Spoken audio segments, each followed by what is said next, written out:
Let's talk about managing the Kalash, whether it's 7.62 or 5.45. This is a combat weapon system, and I need to be able to understand how it recoils and how to use it. Specifically, it's a battlefield pickup for you military or contractor guys out there. Basically, what you're going to see in typical Russian manual of arms, or Soviet or other countries that use these, is a very basic traditional stance. And this is pretty much it. I have a high stock in the shoulder.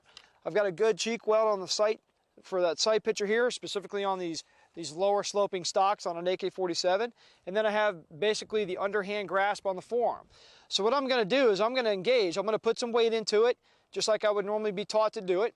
I'm going to fire about 10 rounds in this 8-inch circle here at about 10 yards. Okay, so when I fire those rounds, watch what happens in recoil. Now I'm going to try to fire them as fast as I can.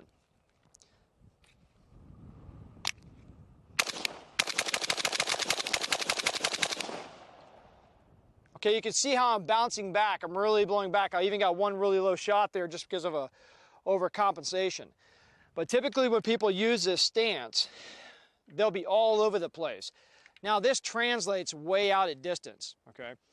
This small cone of deviation I have right here is an 8-inch, 10-inch group. Now obviously I can shoot much tighter than that, but not with this stance. I'm really trying to keep that recoil to a minimum.